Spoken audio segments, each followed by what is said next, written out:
Welcome up to the stage, Pastor Joe Rigney.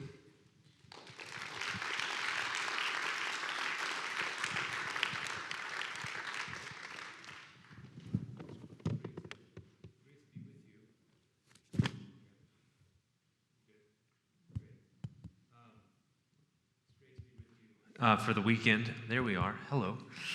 All still here. Good. I'm very grateful to be with you for the invitation and really excited about what we have to talk about. I live in this stuff. This is my day job. They pay me. They really do pay me to read books and talk to people about them. And it's one of the most amazing things that someone can make a living doing that. And so I'm very excited to come and share with you this weekend. So for these talks, I plan to focus on stories and how they can sharpen the mind and enlarge the heart and feed the soul. And the main way that I want to do that is through demonstration. The proof, as the kids say, is in the pudding. And so I want to take examples and show what they're doing and how they're doing it. But before we get to the pudding, we have to get what's underneath. So the first talk is going to lay some biblical groundwork for thinking about human beings as storytellers, as poets, as sub-creators who use words to make and remake the world. So what does it mean? Why do we tell stories, and how does it work? So I want us to look at 3 biblical stories today. They're stories that I'm guessing most of you will be familiar with. And the first one is from the early chapters of Genesis. If you have a Bible and you'd like to follow along, you're more than welcome to, but I'll read the passages so that you don't feel like you need to if you just want to listen along.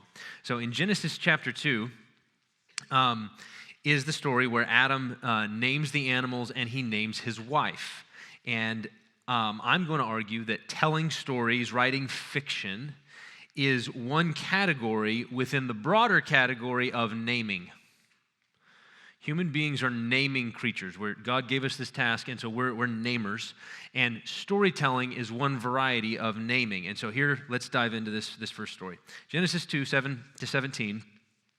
Lord God forms man from the dust of the ground, breathes into him the breath of life, places him in the garden to work it and keep it, and then grants him free access to every tree in the garden with one notable exception. We'll come back to that. Now, following the prohibition, God takes stock of his solo image bearer and then moves to meet a glaring need. And so within that context, man receives the task of naming. God creates the woman. Man utters the first recorded human words in the Bible. So let's begin there in verse 18. Then the Lord God said, "It's not good that man should be alone. I will make him a helper fit for him." Now out of the ground the Lord God had formed every beast of the field and every bird of the heavens and brought them to the man to see what he would call them. And whatever the man called every living creature, that was its name. The man gave names to all livestock and to the birds of the heavens and to every beast of the field. But for Adam there was not found a helper fit for him.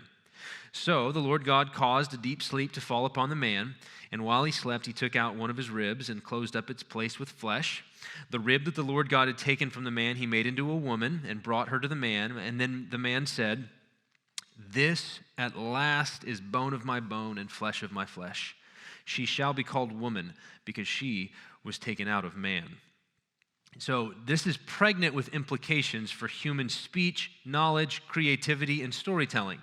But before we dive into naming in detail, it's important to note that God is the one who gives man this task. This is a delegated task from God himself. Adam does not simply repeat the names that God gives them. God brings the beasts and birds to the man to see what he would call them. So Adam has significant freedom in determining the names of the creatures. Whatever the man called every living creature, that was its name, whatever. And you can think about the significance. You're all familiar with the board books when you're teaching your kids to read. You got the board book and you open it up and you point to the red fruit on the first page and then you say apple, apple, apple. And then you turn the page and there's a round toy and you say ball. And then you turn the page and then there's a whiskered animal and you say cat. Cat. And that's how you teach the kid what things are called. Okay, so basically, that's not what God does here. He actually brings the equivalent of the board book to Adam, points at the pictures and says, "What do you want to call it?" which if you did with your children would be highly entertaining. But what that means then, which is anticipating where we're headed, is that man becomes a co-worker with God in drawing out and filling up the meaning of creation. God doesn't do it all. Instead, he delegates that task to us. So, within that, I want us to think about Adam's naming of the woman as a kind of paradigmatic act of naming. So we're gonna examine this one as kind of a paradigm for thinking about human knowledge and creativity. And so I've got 3 basic points here. The first is this: naming, here in this passage, orients us as finite human beings. So to be human is to be limited. It's to be finite. It's to be enmeshed in time and space, or as I like to say, to be embodied and enstoried. You're an embodied creature because you have a body. You're an enstoried creature because you're in time. It means that you always exist here and now. Okay, those 2 words, here and now. Here is a place word. You're here, not there.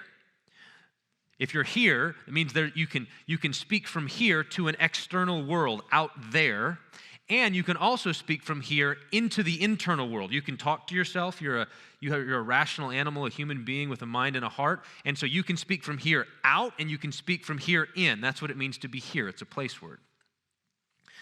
You're also now in the present, and the present is this amazing, magical moment where the future meets the past.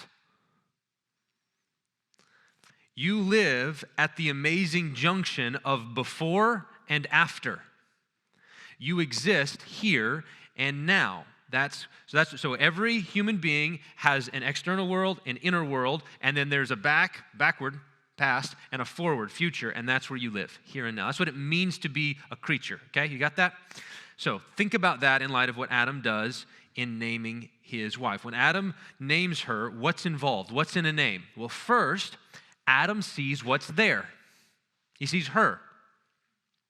Bone of my bone, flesh of my flesh. That's who she is, and she's just there in all of her glory and all of her beauty. She's objective, she's real, she's outside of Adam. That's the first thing. Bone of my bone, flesh of my flesh. She's just there. Second, Adam sees the past. Notice, he sees what God has done. She is bone of my bone now, because she was taken out of man 10 minutes ago when I was asleep. So just as God divided the waters from the waters, just as God separated the seas from the land, God now splits Adam in 2 and builds the woman. And Adam sees what God has done. And so these 2 aspects of naming, seeing what's there outside and seeing what God has done in the past, that's the starting point for all human naming. Our words are based on God's works. Our names are built on God's acts. There is a givenness to reality. It's just there. He did it. He did it. And then we see what he did, and therefore what's there now, and then we do something. There's a givenness to reality, and this givenness establishes a trajectory for all of our creative activity. But it doesn't just include the external world and God's acts in the past, it includes our response. Notice Adam's response. Naming flows from the heart, from that inner world. It's significant. This at last is bone of my bone. He did not say that when God asked him to name the elephant. At last! No, it's not how it went down. The at last is an exclamation. It's a finally. These words bubble up from Adam's inner world, from his longing for a helper, for an ally, for a companion, for his own internal agreement. It's not good for me to be alone. At last. So, naming includes the external world, bone of my bone, flesh of my flesh. The past, she was taken out of man. The internal world, the at last, and then it ends with the future. Because she was taken out of man, she now at last stands before him, bone of his bone, flesh of his flesh. And these 3, God's work, her reality, Adam's response, erupt into the future with a fitting name. She shall be called woman. That's future.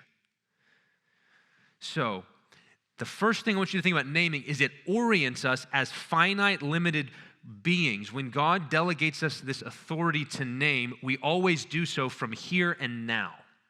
That's the first thing. Second thing, naming helps us to grow in knowledge. So at the institution at which I teach, Bethlehem College and Seminary, our chancellor in our founding, in our first convocation, laid out 6 habits of heart and mind that are at the core of education. 6 habits. And here they are. Observation, understanding, evaluation, feeling, application, and expression. Walk them again. We, at our school, aim to enable and motivate students to observe their subject matter accurately, to understand clearly what they have observed, to evaluate fairly what they've understood by deciding is it true or valuable or not, and then to feel intensely according to the value of what you've seen. If it's good, you better feel that. Not just think that, but feel it, which means that all education requires the new birth. True education requires the new birth. You can't feel what you're supposed to feel if you don't have a new heart. And then to apply wisely and helpfully what he understands and feels, and then to express in speech and writing and deeds what you've seen, understood, felt, and applied in such a way that its accuracy, clarity, and truth is made manifest to other people. Observation, understanding, evaluation, feeling, application, expression. That's all education is trying to do, is inculcate those 6 habits. That's how we view education at Bethlehem College and Seminary. Now, take that paradigm of education and look back at Genesis for a sec. At Genesis 2, we see all 6 of them at work. Adam observes and understands what the woman is. She is bone of my bone. She was taken out of man. He sees her and understands the implications of what she is. He evaluates rightly and feels intensely about the gift that God has given him. That's what at last means. This is my running joke, though. Let me just, sometime. Well, here we go. God brought Eve to Adam and said, what do you want to call her? And he said, whoa, man, that's a good name. It's my youth group joke. I'm a Baptist pastor, people. That's how we roll. So at last, that's evaluating rightly. Adam gets what's happened, and he feels intensely and appropriately about what God has done. And then he applies wisely and expresses clearly what he's observed, understood, evaluated, and felt by giving her a name that reflects that. She shall be called woman. So naming is a way of thinking about education. Adam, through the process of naming, the way he talks about it here, grows in knowledge of himself and of her and of God. That's the second thing I want you to think about with naming. Now, third, naming is an act of subcreation. Subcreation. That's a fancy word from Tolkien. In his essay on fairy stories, he talks about subcreation, and he uses it to refer to acts of human making. So God is a primary creator, you are a subcreator, in which human beings imitate God by building secondary worlds. God built a primary world, we build secondary worlds. So you have the Word, who was with God and is God, that's the Word, and then he makes the world, and that's by his word, and so there's the Word, and then there's the Word's word, that's everything that we see, and then there's the Word's words, and that's when we talk. Now, the process of subcreation involves a combination of these 2 mental activities, according to Tolkien: imagination and art, in their technical terms. Imagination is this ability of human beings to form mental images. So you can form a mental image if I give you one. If I tell you to imagine a flower, you can picture a flower. And then there's an ability then that we have to take that image in our mind and manipulate it a little bit. We can perceive its implications. We can control it. And so imagination means image formation and control. That's what he means by imagination, okay? So what's art then? What does art have to do? Art is a skill of achieving or executing that image of the imagination by building a secondary world in which the image makes sense, okay? Which is a separate act. So if you think about it, if I say, if you've ever seen how they make movies these days, like animated movies, and they build the character kind of on a blue screen, and so you've just got, if you build a hobbit, it's just a hobbit kind of just walking in the middle of space, okay? That's imagination. There's a homeless image. That's what imagination gives you. And then what does art do? Art makes the Shire. Art puts that homeless image and gives it a home. It gives it a place. And it needs to give it in a way that it makes sense. So right now, were a hobbit to come into the room, we would feel that something is amiss. He doesn't fit. He doesn't belong. This is not his home. But if you put a hobbit in Middle-earth, it fits. Right? That's successful sub-creation. And Tolkien's vision is that successful sub-creation has the inner consistency of reality, so that the same kind of feel that we have about the real world, we encounter in the secondary world. It feels like, yes, this could be, this might be. So here's what Tolkien writes. What really happens in sub-creation is that the story maker proves successful. He makes a secondary world which your mind can enter, and inside it, what he relates is true. It accords with the laws of that world, and so you believe it while you are, as it were, inside. So this is what happens when we lose ourselves in a good book. We feel like this makes sense. This feels real. And that's true of whether we're talking about realistic fiction, like some of which we'll talk about tomorrow, or fantasy. Now, Tolkien's mainly focused on fairy stories and fantasy, but subcreation is a bigger category. So subcreation's the big thing, and fantasy is one variety of it, and what makes fantasy unique is that the image that you start with is strange. There's an arresting strangeness about the image in a fantasy, but you don't have to start with a strange image. You could start with a normal image, like a family with 5 daughters in England in the 19th century, right? We'll talk about Pride and Prejudice tomorrow. So that's realistic. That's not a strange image, right? I've seen it here. It's 6 daughters, but I've seen it. It happens.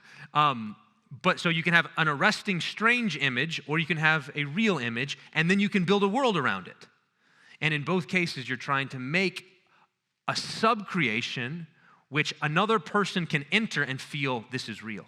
This feels real. That's what subcreation is. Now, what does that have to do with Genesis 2? Adam's poem is an example of successful subcreation. Okay? He holds this being built by God, built from his bones and flesh. He holds her in his imagination and then uses art to compose a poem about her that approximates and illuminates who and what she is. So that if you enter his poem, just 4 lines, very small poem, you enter it and you look around and you say, bone of my bone, and you start to dig into that. What does it mean? Well, it means she came out of his side. It means that she's like him, but she's not him. They're the same, but they've been sundered. God ripped him apart and built her. So if you enter into it and you see what he's saying about what she is, you say, this feels real. This feels like it's getting at reality. So the secondary world in Adam's poem is a faithful, if only approximate, rendering of what God had done for him in providing a wife. And so what that means then is that naming or subcreation or education or whatever you want to call what Adam is doing here is not merely about recognition, but about transformation. Okay, it's moving things forward. Through naming, we come to see the world in new ways with new eyes. So why did Adam name her that? You ever wondered this? So if Adam, whatever the man calls it, that's what the name is, right? And so in Hebrew, here's how it sounds. Listen. This at last is bone of my bone, flesh of my flesh. She shall be called Isha, for she was taken out of Ish. Okay? So you can hear it, right? You can hear that the name, she shall be called Isha because she was taken out of Ish. And the English does the same thing. Woman and man are related.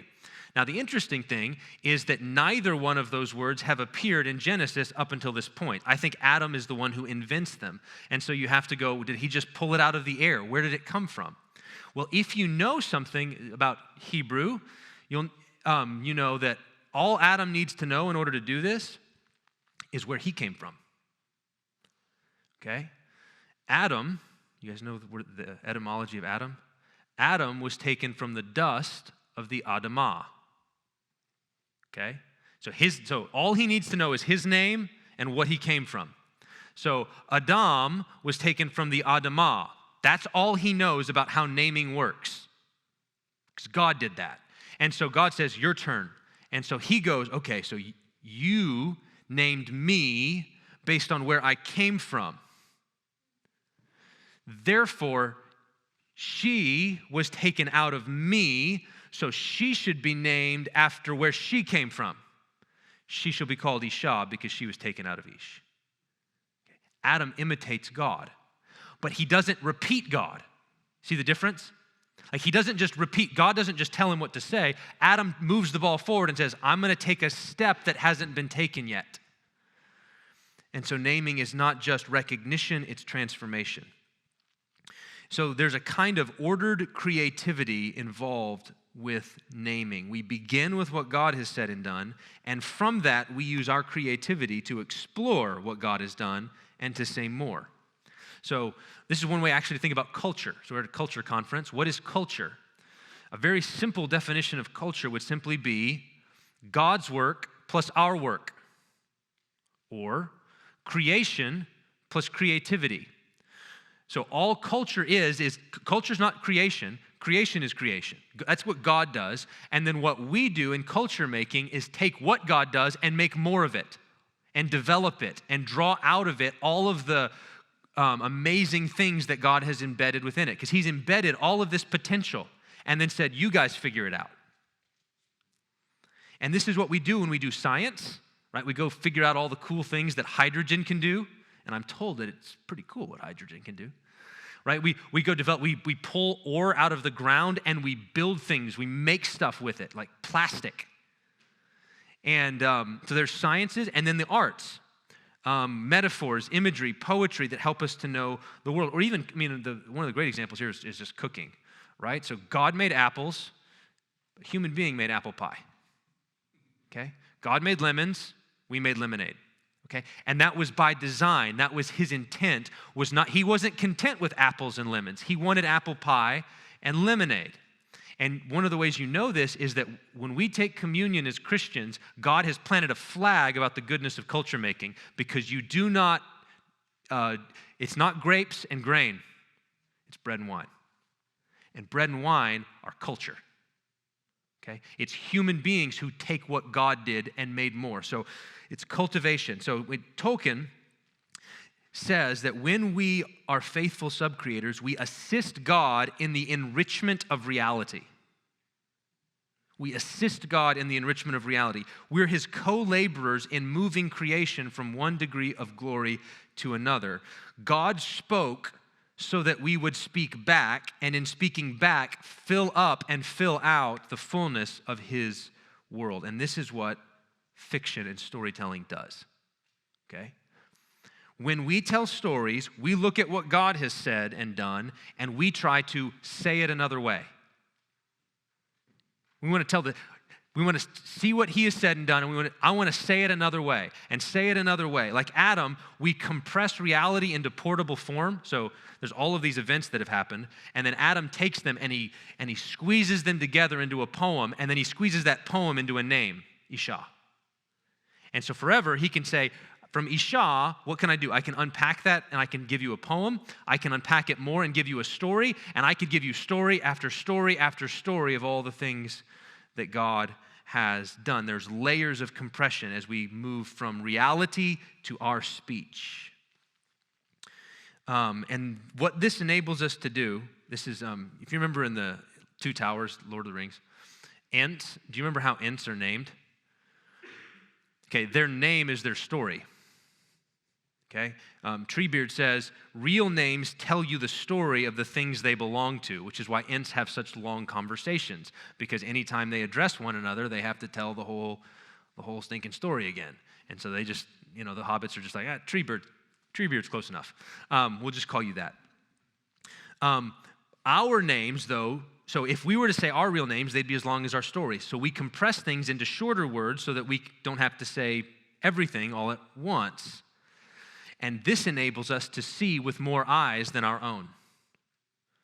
Because we don't have to say everything, we can compress into small portable form called stories, our impressions, our experiences of reality. We can invent them, and then we can give them to others so that other people can see with our eyes. This is what Lewis said about literature.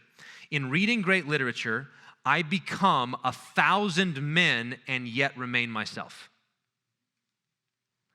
Like the night sky in the Greek poem, I see with a myriad eyes, but it is still I who see. Here, as in worship, in love, in moral action, and in knowing, I transcend myself. So this is in reading stories, reading great literature. I transcend myself, and I am never more myself than when I do. In seeing with other people's eyes, we become more human. We become more like what God intended us to be. All right, so that's naming. That's the first story. I've got two more. They're shorter. This way of thinking about human creativity, see what God's done, imitate and move the ball forward. That means that there needs to be a fitness between the way we speak and what God has done. There ought to be a family resemblance between them, okay? That means we ought to name faithfully. That's what Adam does. This is faithful namings. But if you can name faithfully, it also means what? You could name unfaithfully. Okay? You could name unfaithfully. And if you keep reading in your Bible, you'll see it. Genesis chapter 3. In Tolkien's terms, what we're saying is, if naming is subcreative, if we can build a secondary world which feels like reality and approximate reality, it's possible we could build a world which doesn't have those features, which is monstrous. Either through error, we could just make a mistake, or through malice, we could try to do that. We could try to make a world in which evil was good and good was evil. That's possible. Let's see an example. Genesis 3.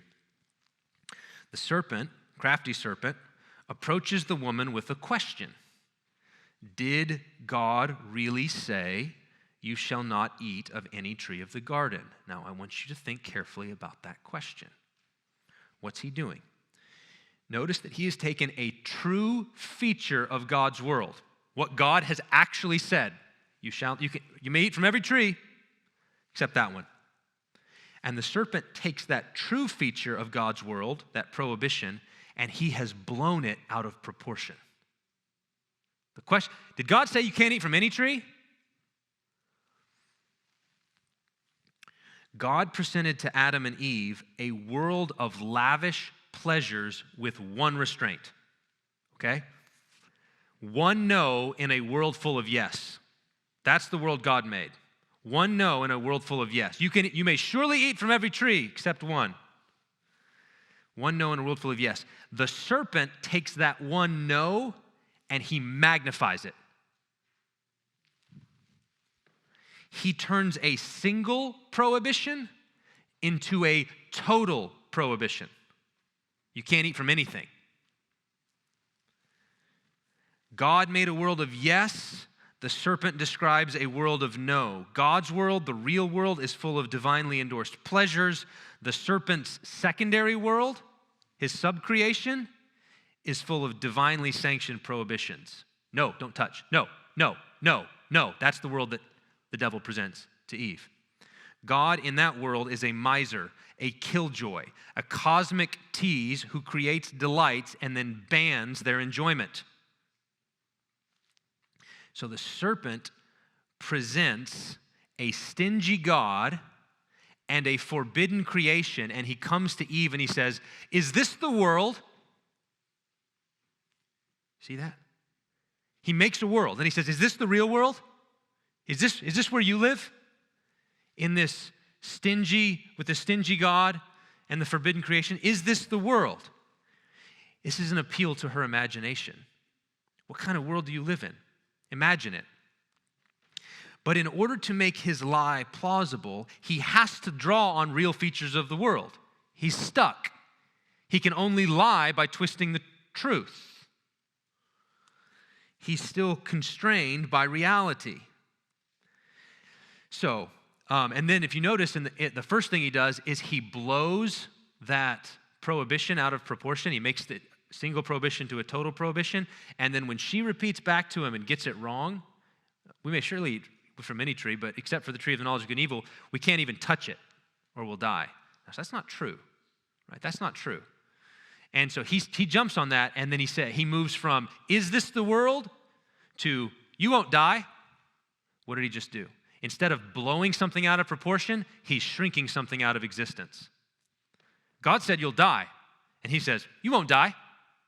Okay, so you can lie, you can make false worlds by blowing things out of proportion or shrinking them into non-existence. And he does both. And he invites her, come live in this world. Come live in my world where God is stingy. And he's trying to hold you down. He's trying to keep you from good things. And if she lets her imagination go where he's taking her, it'll bring ruin on everything, which is exactly what happens. He invites her and Adam into his monstrous version of reality, and they begin to treat the imaginary world like it's the real world, and they take and they eat. And we've been paying for it ever since. Okay, so there's faithful naming, there's unfaithful naming. There's naming which calls what God has done good and seeks to make the very good world even greater, moving from one degree of glory to another. And then there's unfaithful naming now. You can tell lies. You can blow things out of proportion. You can shrink them out of existence. You can unfaithfully name. Now, what that means, ever since the fall, this is the third story now, this world that we live in has been filled with stories, faithful and unfaithful, which means one of the fundamental tasks is to learn to discern between them. Right? If there's faithful naming and there's unfaithful naming, if there's true stories and false stories, you have to learn to tell the difference. And that brings us to the third story, the story of Israel plundering the Egyptians. So now we're going to do a Bible study in Exodus. If you have a Bible and you want to go there, we're going to be in Exodus. So since at least Augustine, I don't know if it goes back before this, but at least Augustine, the phrase plundering the Egyptians, you heard that phrase? Plundering the Egyptians? Has been a way of describing Christian attempts to read non-Christian literature, philosophy, poetry, whatever, and sift and sort and take what is true and good and beautiful from it and leave the bad. Okay, we're going to go plunder the Egyptians. There's true stuff in there. We can go find it and we can take it. It can become ours. We're plundering the Egyptians. That's the story. But have you ever actually looked at that? Have you ever actually done a Bible study and seen what's involved and thought about it more deeply? Let's do so now. Exodus chapter 3, verse 19 to 22. Very first step, God, Yahweh, promises plundering. So in verse 19, I know that the king of Egypt will not let you go unless compelled by a mighty hand. So I will stretch out my hand and strike Egypt with all the wonders that I will do in it. And after that, he will let you go. And I will give this people favor in the sight of the Egyptians. And when you go, you shall not go empty. Each woman shall ask of her neighbor and any woman who lives in her house for silver and gold jewelry and for clothing, and you shall put them on your sons and on your daughters, and so you shall plunder the Egyptians. So God promises it in his initial call to Moses. So you see it there? God promises it. Jump to Exodus 11. Exodus 11, God commands it. So he promises it, and then he commands it. Exodus 11, verses 2 and 3.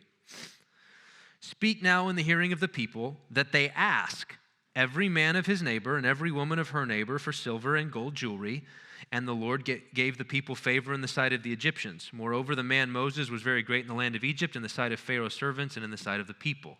So God promised it, now God commands it. It's time, go do it. Go do what I promised.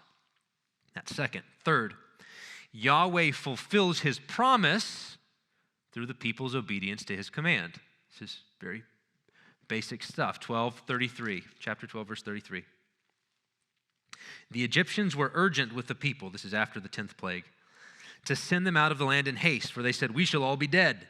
So the people took their dough before it was leavened, their kneading bowls and being bound up in their cloaks and on their shoulders. And the people of Israel had also done as Moses told them. They had asked for the Egyptians for silver and gold jewelry and clothing, and the Lord had given the people favor in the sight of the Egyptians, so that they let them have what they asked. Thus they plundered the Egyptians. So, now at that point, most of us probably stopped because, okay, God promised it, then he commanded it, and then they obeyed, and it was fulfilled. Great. Have you ever stopped to think about why? Why did God tell them to do that? What was the gold for? Why this command? Why put this in the story? Because it's not just about the gold and silver. The next thing that we need to think about is why. Exodus chapter 25, verses 1 to 9. This is Moses up on the mountain, receiving the 10 Commandments and a number of other instructions. The Lord said to Moses, speak to the people of Israel that they take from me a contribution. From every man whose heart moves him, you shall receive the contribution from me. And this is the contribution that you shall receive from them: gold, silver, bronze, blue and purple and scarlet yarns and fine twined linen, goat's hair, tanned ram skins, goat skins, acacia wood, oil for the lamps, so on and so forth.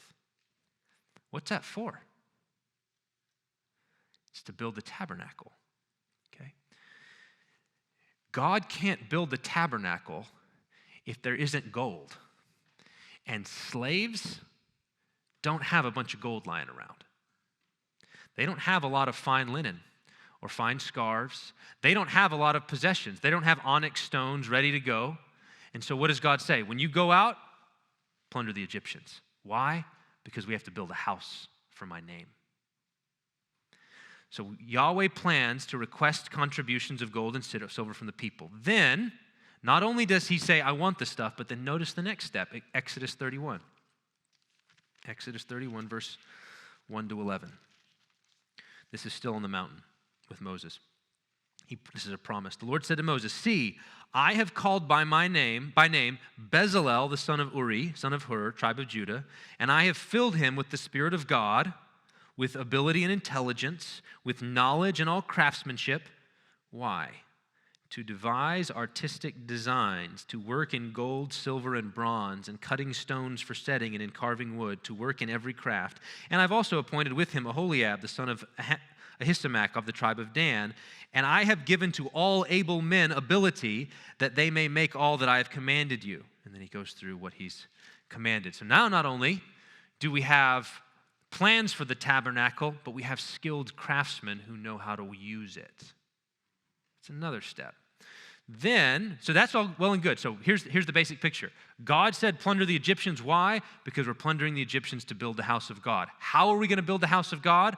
God says, I'm going to give the Holy Spirit. The Holy Spirit is mentioned in the Old Testament in Genesis chapter 1, verse 2, the Spirit of God hovering over the waters.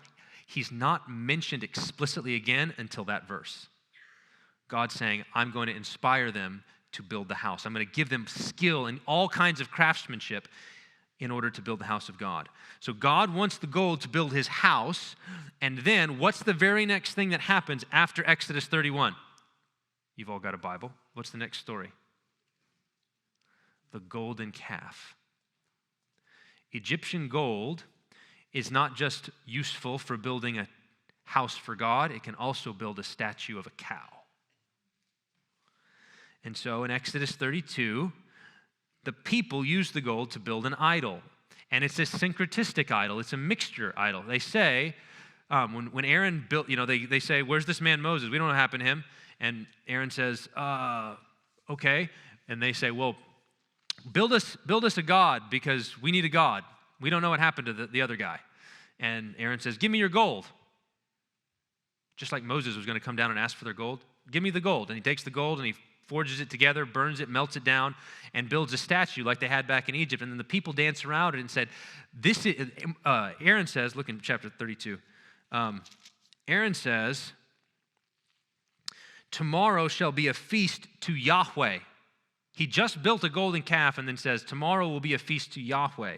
And they rose up early the next day and offered burnt offerings and brought peace offerings, and the people sat down to eat and drink and rose up to play. These are your gods, O Israel, who brought you up out of the land of Egypt. That was verse 4. And then, of course, God says, hey, guess what the people are doing? And says, Moses, go down. Your people, they're broken out. They've corrupted themselves. And then Moses comes down the mountain and is just, what are you doing? And Aaron's like, I just took the gold, tossed it into the fire, out popped a calf, not my fault. Okay? I don't know how it happened. I was just standing here. Ask Bill. So they build an idol, a syncretistic idol, instead of using the gold for what God intended. And then Moses smashes the idol, and he makes the people drink its dust, Exodus 32, verse 20. Now, at this point, you could say, all right, that's over then, right? It was supposed to be for that, now it's for this. No, God's not done. Exodus 34, Yahweh reveals himself afresh to the people, to Moses, lets his glory pass by. He renews the covenant. And then Exodus 35, very significant. After their sin, despite their sin, he assembles the congregation together, and in verse 4 says, this is the thing that the Lord has commanded. Take from among you a contribution to the Lord. Whoever is of generous heart, let him bring the Lord's contribution. Gold, silver, bronze, and all the rest. The plan's still on. I haven't given up on you. We've renewed the covenant. Let's build that house. And so not only does he request the gold, but later in that verse 10, he gets the craftsmen. Let every skillful craftsman among you come and make all that the Lord has commanded. And so the congregation of the people, they verse 20 and 21, they came, everyone whose heart stirred him and everyone whose spirit moved him, and they brought the Lord's contribution to be used for the tent. They came, both men and women. They were all of willing heart. They brought brooches and earrings and signet rings and armlets and all sorts of gold objects, and every man dedicated it as an offering of gold to the Lord. And on it goes. And then verse 30, then the Lord said to the people, the Lord is called Bezalel and Oholiab. He's filled them with the Spirit of God, not only to devise artistic designs, but to teach. Verse 34, he's inspired him to teach, both him and Oholiab. He has filled him with skill to do every kind of work and to show you how. So, what's the point? Why spend all that time, okay? When we think about this metaphor of plundering the Egyptians, this is what we're called to do. This is my job, okay? When I talk to my students, when we do this is how the introduction to my program, we spend a bunch of time meditating on that story. And I have to get to the end and I say, I am your Bezalel. Okay? That's what I am here.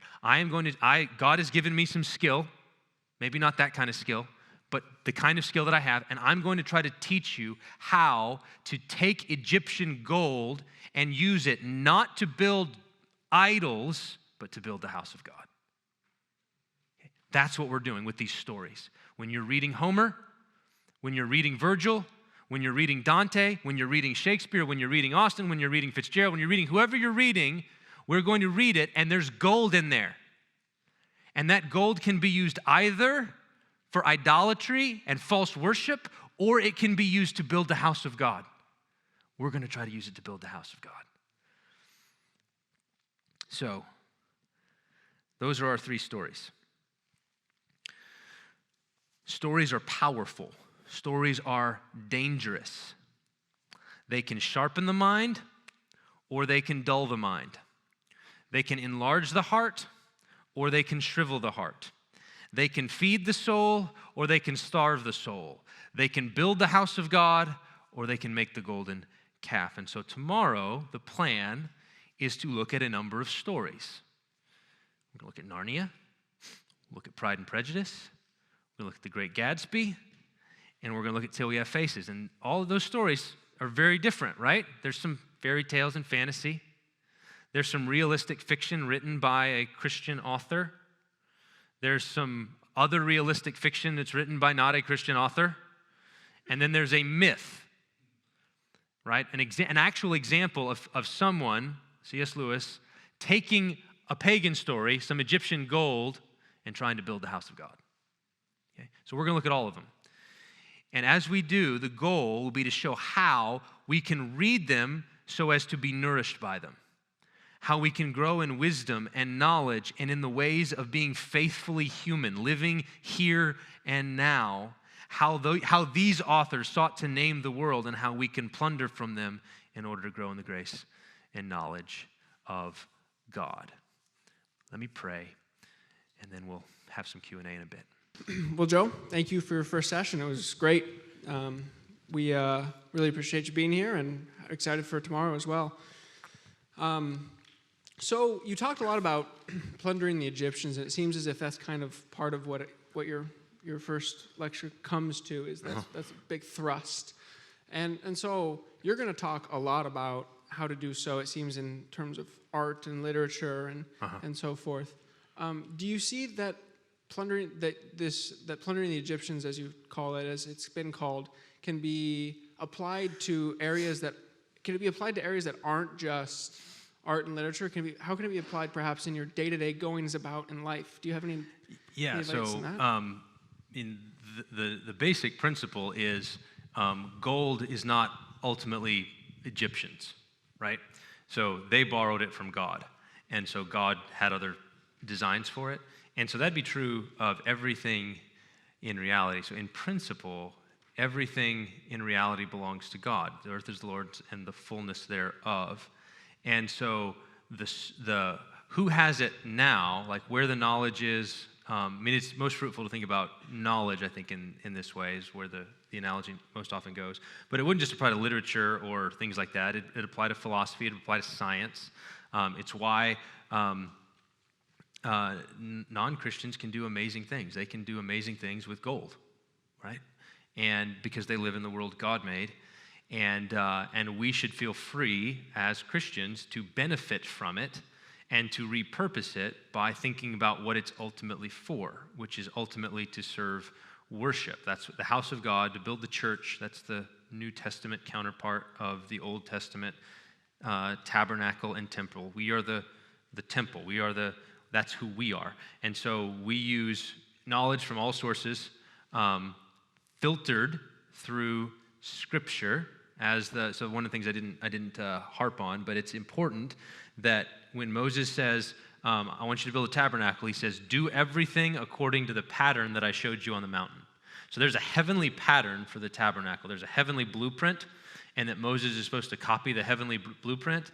So in the analogy, the extension of that would be you have a blueprint. It's called a Bible, okay? And that's the thing that is the pattern by which all other knowledge is to be measured. It's the norm, it's the canon, it's the standard, and everything else has to be according to it, but there's truth everywhere else. So the Bible is the standard, but there's truth everywhere else, and so you use the standard to appropriate and benefit from it.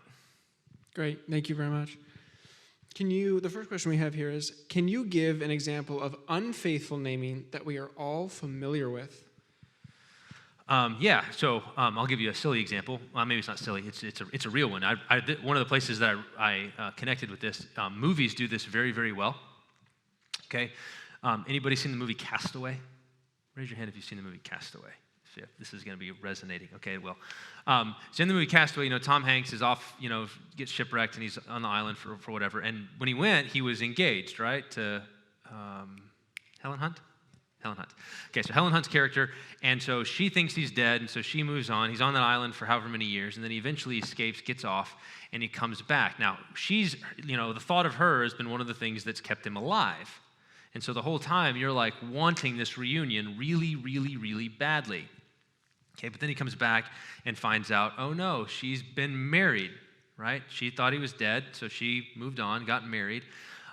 But there's that scene at the end of the movie where he goes to visit her, and it's this really kind of awkward, tense, we don't know what to do with it. But because you're so emotionally invested in him as a character, you find yourself rooting for things that if your pastor were to ask you about, you would feel ashamed of. You're wanting, if only she could ditch her husband and her children, and they could get together. And so and there's the scene where he walks out, and then she runs out, and they kiss, and then they kind of part ways. And the tenor of the movie is such that you're supposed to feel a yes at that moment. Okay? Because you're emotionally invested. Now why? Well, because you've been rooting for him. That's good to be rooting for him. But all of a sudden, there's a twist, and are you really rooting for Tom Hanks to kiss another man's wife? And that's what stories have the power to do, is they pull you in, they invite you in, live in here. Is this the world? And if you begin to acclimate in unfaithful namings, you find yourself rooting for all sorts of things that if someone were just to ask you straight up, there's no way. If it came straight at you, you'd say, that's evil. But if it comes in the story, all of a sudden, it's potent, and you don't see it. You buy it. You buy into it. Maybe one more example. I don't know how much Shakespeare I'll be able to. I'm going to try to weave him in at various times. So here's a time. In Othello, Othello's a great play. Iago is a great demonic kind of character, precisely because he's so good at manipulating insecure and weak men, which is what Othello is. And so he does the same kinds of things that the devil does by presenting a distorted picture of reality and inviting Othello to live in it. So by making Othello think that his wife has been unfaithful with Cassio, and by constantly putting before his eyes, he's very subtle, right? No, I don't know if she's unfaithful. I hope not, that kind of thing, right? Like, I hope not, but in hoping not, he's putting the idea, I just had a horrible thought come into my head. Well, what was your horrible thought? And he's drawing Othello into this horrible imagining, okay, in order to get him riled up, in order to get him angry and to destroy him, which he does. And so there's another example of an unfaithful namer. There's a lot of stuff there. That actually segues really well into our next question, okay. Which is, have you read Harry Potter? I have. Is this Egyptian gold or a golden calf, or what do you think of Harry Potter? Yeah, so I think Plundering the Egyptians works as an analogy when you're talking about Egyptians, in other words, non-Christian stuff. So what is it called when you're reading C.S. Lewis to get the good stuff? Do you know what I'm saying? Like, it's not there. Lewis isn't an Egyptian. Right? He's an Israelite in the analogy. So we're plundering the Israelites, or borrowing the analogy. It gets away, and so there's ways in which we can receive truth through through Christian storytelling, and then we can plunder truth from non-Christian storytelling. So that's me rephrasing the question. And then you can also you've got idolatry. It's just straight up idolatry. It's just bad. You shouldn't even touch it at all. I'd put Harry Potter actually in the first category. So Rowling is a professing Christian with and self-consciously embedded Christian themes in those books. She quotes Bible verses in them in the last one as a way of kind of tying it all together. She keeps it very latent and subtle, and so I think that I like them. I think that they're very good books on the whole, so I don't know if there's a follow-up question from there, but if there is, you can ask it another time. Kind of, yeah, a little bit. So then, in discussions about, we have a discussion going on about gold, and yeah, it's a question kind of about the analogy. Okay. Is that an appropriate analogy for, is the object of gold an appropriate analogy for an idea, philosophy, or story? Gold itself has no inherent moral value, right, and can be used for good or evil purposes. But an idea or story is different. Sure. So why don't we take the idea or story and sift through it and change it as we see fit? What's the value? Yeah. So here's one way to think about it. So in order to make use of the Egyptian gold, they had bracelets, they had armlets, they had all kinds of, they had the jewelry itself, and in order to use it to build the tabernacle, they had to melt it down. Okay, so first the gold has to get sort of melted down into its base form before it can be then reconstructed in the usable form. Does that make sense? And then the flip side of that is some of those armlets and things had gems, onyx stone and rubies and various other sorts of things like that, which would eventually go into the ephod of the priest, the high priest, right?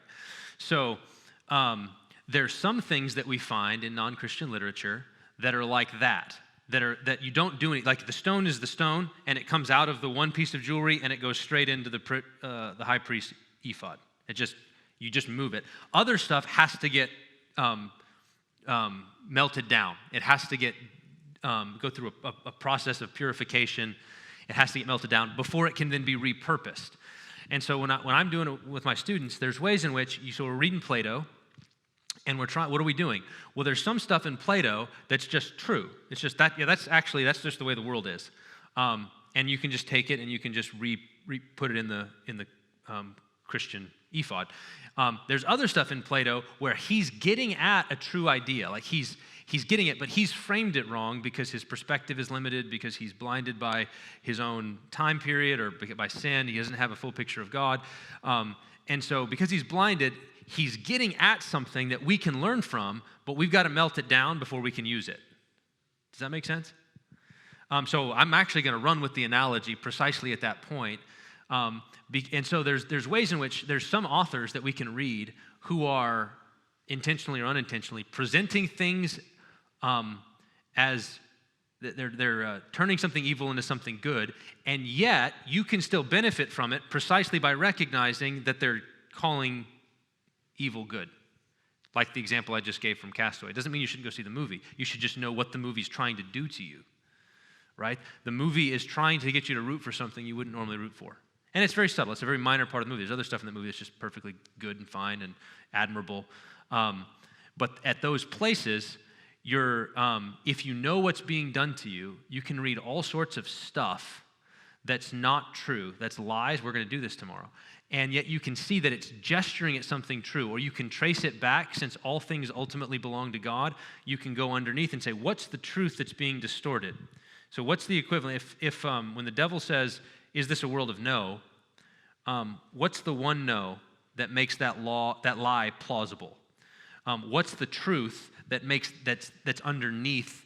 What's the desire that's good underneath that's being corrupted and expressed in a way that's trying to pull you in? And so all of those things are perfectly legitimate ways that we can read all kinds of stuff that is false. Okay? It's false. It's just bad. If you take it and you live in it, it's bad.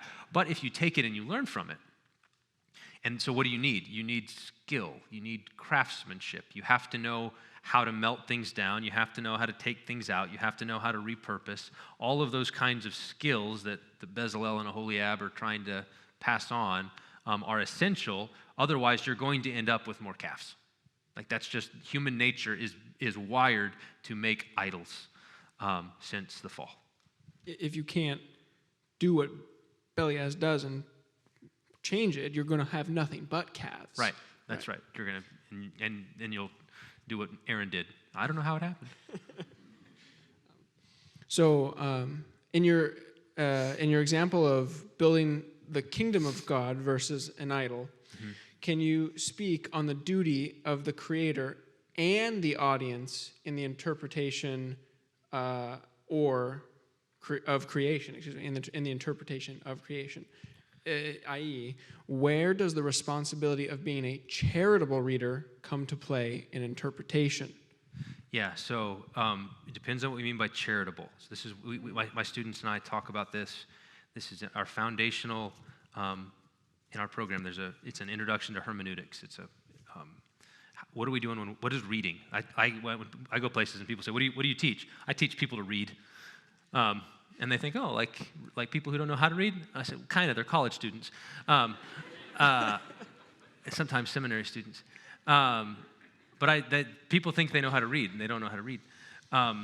And so one of the things we talk about is in interpretation. We want to interpret for authorial intent. So it matters what the author intended to communicate, whether or not what they're intending to communicate is true or false. That's a second question. The first question is, what are they saying? What are they communicating? What are they trying to say? What's in the text that they put there as a way of getting it into my head? And so that's the first question. And then once I know the answer to that, now I can evaluate it. So first I have to observe and understand, and then I can evaluate and move on. So charity at that point means I want to treat authors the way that I would want to be treated. That's love. That's the golden rule.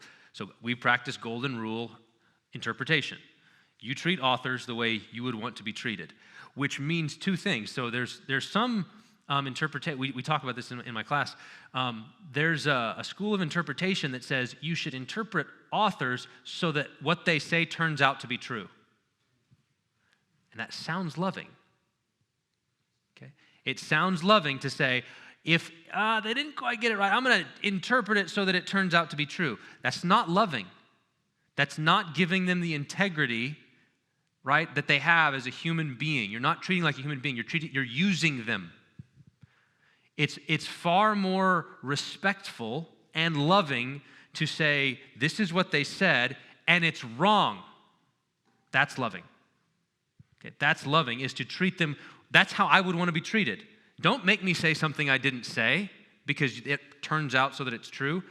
Tell me what I said. Repeat back what I said. So whenever we do, our goal is, can you repeat back what the author meant in a way that if he was in the room or she was in the room, they would agree with you? Can you say it back? Can you say it, in fact, could you say it better than they could? Like when they came in, that's a better expression than I even put down. Great. Now, pull out both of your guns and shoot it. Right? Like now, okay, you've got it right. Now you're qualified to criticize. And until you do the first, you can't do the second. Yeah, you can't shoot your guns at if you don't know the target is. You don't right? know what the target is, you can't shoot your guns. The next question is, does the garden, specifically the element of the Garden of Eden, Okay. the gardenness of the garden, have something to teach us, or Adam, for that matter, about subcreation? How does the garden play into it? So I mean, if I'm understanding, there's two ways the question could go. One is, gardens are potent metaphors for creativity because it's the God's work. He makes plants grow. He put all of those qualities in seeds that make them sprout.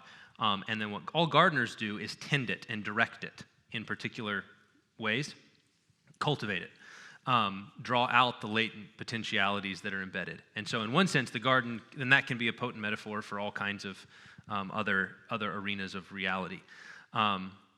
So if that's what the question was, yes, the garden matters. But the second thing is, God doesn't intend for it to stay a garden, right? The whole point, Adam is placed in a garden, but he's told to take dominion. Okay, so there's a garden, and then outside the garden, there is undomesticated land, right? So when God says, be fruitful, multiply, fill the earth, exercise dominion. Subdue implies there is land that is unsubdued, right? Like, there's a task because this garden is paradise. God did that and placed him in it, and everything was great. Outside of that garden is unsubdued, undomesticated territory. It's not bad, it's not evil, it's just not been fitted for man's use yet, whereas the garden was built by God for man's use. And so Adam's task is basically to extend garden, to extend, and there's all kinds of resonant biblical imagery here because that pattern is, the garden is sacred space. It's where God communes with Adam and Eve. It's holy space, and Adam's task is to extend it, to spread it out, just like later. This is what the Christian church is supposed to do. God said, here's Jerusalem, wait till the Holy Spirit falls, and then go, people, right? Extend sacred space, exercise dominion. And so in that sense, God didn't intend for the garden to stay garden.